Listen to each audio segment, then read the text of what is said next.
Hey y'all, my name is Paige and welcome back to my channel. The Mist was one of the most infuriating movies I've seen in a really long time. So today we're gonna talk about it, and I'm sporting my Larry June t-shirt. So if you guys are Larry June fans, let me know. Give this video a thumbs up if you are a Larry June fan. But anyway, yeah, so The Mist had me enraged and we're gonna talk about it. So let's just get right into this video. So the beginning of this movie honestly started off extremely strong for me. Thomas Jane, who plays David, and his son very early in the film become quarantined inside the grocery store with the other people in the town because very obviously something is amiss with this mist. And there's something in there that is attacking people. And so soon the personalities of the different people stuck in the convenience store start to arise. David's neighbor is in the store. He's like grouchy. He's a non-believer. He doesn't think there's anything wrong with this mist and that people are completely over-exaggerating. Marcia Gay Harden's character, Mrs. Carmody, is completely unhinged this entire movie, and it's absolutely amazing. Honestly, her performance was wonderful, but I could already tell at the beginning of the film that like she is going to be a problem. She was very preachy, this is the end of times, coming from God. Like there were a lot of spiritual themes in this movie, which were very interesting to me, but I knew her character was going to be a problem. I literally said cult leader. But yeah, very early on, I felt very positively about the movie. I remember thinking that the cinematography was beautiful and I loved the way it was filmed. It looks like it was filmed on film, and I need to do my research to see if it actually indeed was, because film just has a beautiful texture to it that just looks so nice, way better than digital in my opinion. It gives you that cozy feel, and the entire time I was watching the beginning of the movie, I was like, oh, I'm gonna love this movie, and this is gonna be a October fall staple movie for me because I enjoy a sci-fi flick, and it was just beautiful, cozy. The cinematography looked gorgeous, and that really had me excited. But then that's kind of where it all started to go downhill. So I should have known something was up when a lot of tension was happening. Let me tell you, when we see a tentacle fly out and get that boy from the grocery store, and freaking the big giant flies that they were trying to set on fire.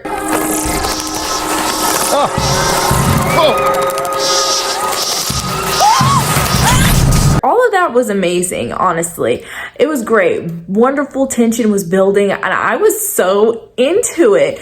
But then things started happening that I just was getting very irritated by, and I'm like, in this situation, these characters are not functioning or operating in a way that would be conducive to them surviving. And so when I got to the end of this movie, it really pissed me off. Now, the first thing that should have been a red flag was when one of the characters, I cannot remember which, honestly, told our lead character, David, like, we need to watch out for Miss Carmody, Marcia Gay Harden's character, because she's unhinged, and how long is it gonna take before she becomes a freaking crazy cult leader and gets all these people riled up into killing somebody and taking lives?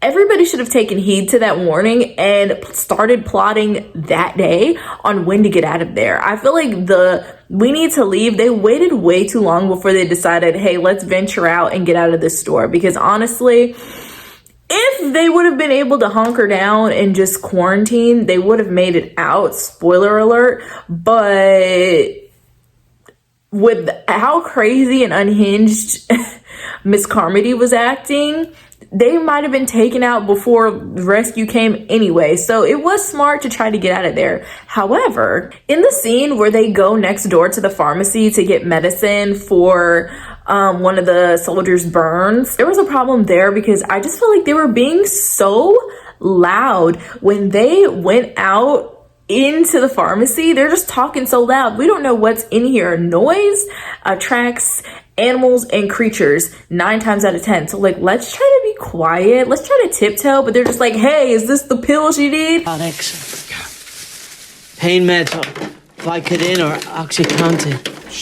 Like, they were talking so loud for me and it was giving me so much anxiety. It was just bothering me so much.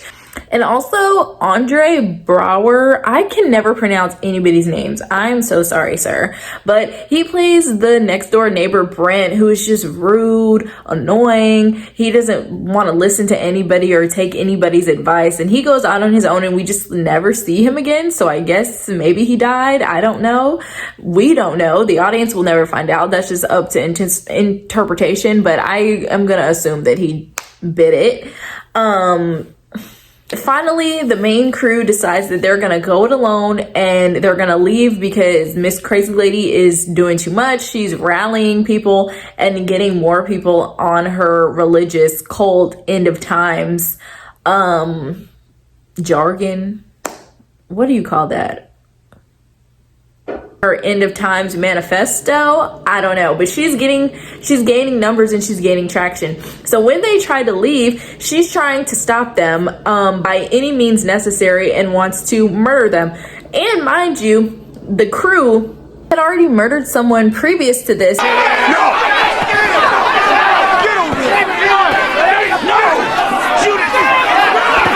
Because they turned on this soldier who honestly was just doing his job. Like, sometimes you can't help if you're working at a government facility that is tampering with time and space and rips a hole in the dimension. Like, I don't think it wasn't like it was his project. He was just going to work. He didn't know what was happening. So they murdered him and fed him to the mist and the creatures in the mist, which was honestly horrifying and really terrifying that they did that. It made me so disgusted because that is so true to life as to what would probably happen in a situation like that, where there's always one crazy person who's gonna rally people and just form a cult and start killing people and enacting whatever kind of weirdo justice that they have in mind. And that is not a situation that I ever wish to be a part of. So honestly, when she was talking all that mess, I would have been like, lady, if you don't be quiet, we're putting you in the mist or I'm getting out of here, because I will not tolerate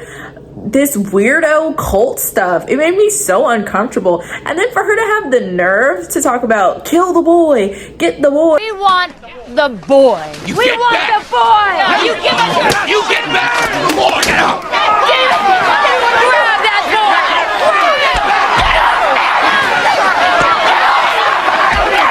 boy. She was trying to kill a 9-year-old child because the main crew was trying to escape her craziness.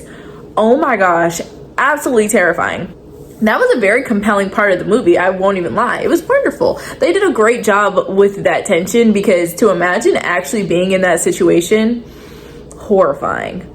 And also, just to give a little positive, I love a little sci-fi movie. I like creatures and all that weird stuff, honestly. So to see the giant spiders and these oversized flies and just giant creatures that we have in our dimension that have supposedly leaked through from this other dimension and they're all like supersized, I thought that was so fun to see and very interesting. But again, my positives run short, because when the crew of 5 try to go out and go it alone, why are they being so loud?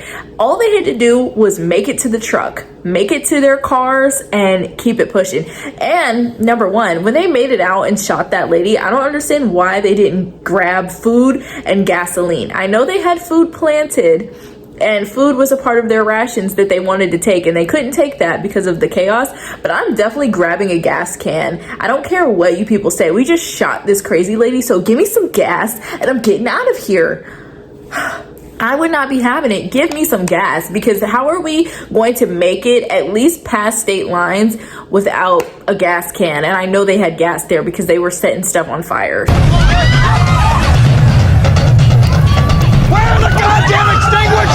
So they make it outside and they're screaming. They are so freaking loud. They're like, where are you at? Where? I'm over here. Myron! Ambrose! You're broken. Come on. They were doing the most, and it was stressing me out, because I'm like, in this situation, you all need to hold hands. You need to come up with a plan, something. Hold on to me and we're gonna make it there. But do not shout. Stop shouting. What they should have done, held hands, made it in their cars, maybe give a little toot toot, a little quick toot toot, or like a flash the lights really quick, and then we be on our way. Why the shouting? The shouting was too much, and then they wonder why someone got killed. And he was the realest one. The realest one in the whole movie got killed because he did what needed to be done with the crazy lady in the convenience store. I killed her. Thank you, Wally. And so we've made it basically to the end of the movie, where this was the controversial end of the movie that apparently was not in Stephen King's novel. And the director, you know, and writers added this part.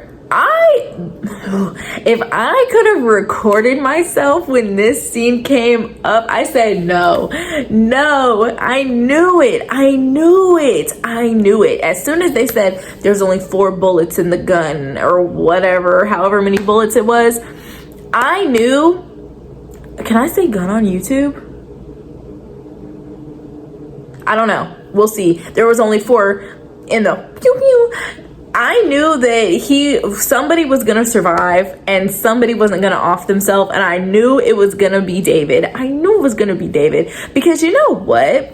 I felt like the ending was super annoying because not only do we see exactly what I thought was gonna happen, that he didn't off himself and he offed his own son and everybody else in the vehicle, just to find out that they were this close to safety. That the woman who ran off in the beginning of the movie to go find her kids, won't somebody here see a lady home? She's safe. She's in the truck. She's with the soldiers. And now David is a freaking murderer. He's getting charged with 4 counts of murder. And they could have just waited. If they would have just waited a few more minutes, they would have been okay. And I felt like they really gave up way too easily for me, and that's why I was so upset when this ending happened. Now that I'm thinking about it, maybe it was a great ending because it elicited such a visceral reaction out of me. I literally screamed. I wish I could have recorded myself. I was like, no! Because I knew this would happen. I don't know if it's fair for me to say that I didn't like the movie, but I didn't like that ending. I feel like it ruined the whole thing for me, because maybe if they would have suffered a little bit more, I can understand how they got to the point of like, okay, we're gonna end it. We're just gonna... But I felt like they were only outside for a few hours and then they just gave up. If I would have been in that situation and we ran out of gas, like, okay, now we're going on foot. Be quiet. Don't scream and shout when you see, like, stop yelling. We're gonna be fine. We're just gonna go on foot, and you have a gun. Like, you have a... I'm sorry I keep saying that word, YouTube. You have a pew pew, so when you see a creature, just pew pew it and it'll be fine. Like, if you guys ever have seen that Instagram picture of like a guy who's digging and he gets like this close to the gold and then he turns around, and then someone else comes behind him and digs it and finds it in like 2 digs. I think about that all the time. Just when you think about giving up, you might be this close to a breakthrough and you are never going to get to it because you gave up so quickly. And that's how I felt about these people. I'm like, y'all did not see that meme. You didn't see that meme because it's 2007, but you should have seen it because they just gave up way too easily for me. We're definitely going on foot. Ain't no way I'm gonna let this man take me out. I'm gonna go on foot. Y'all can stay here in the car and figure it out. Like, honestly, like, it would be just my luck that we're gonna decide to take each other out and then help comes. I'm not even taking that risk. They just didn't even try to be resourceful. And to say that 4 people all got on the same page of like taking each other out is crazy to me. And I hate that he made that decision for his poor son. And yeah, he deserves to be on his knees crying.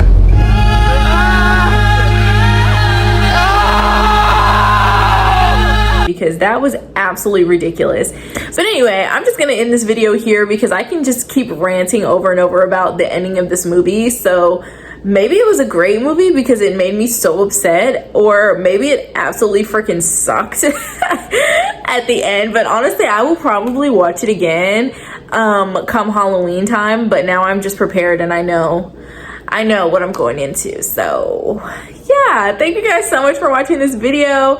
I hope it wasn't just me like completely rambling and ranting because I was getting a little worked up.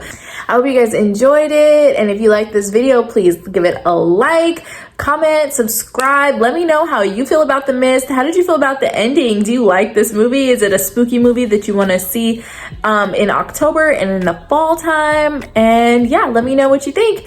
And again, thank you so much for watching this video. I'll see you guys in the next one. Bye.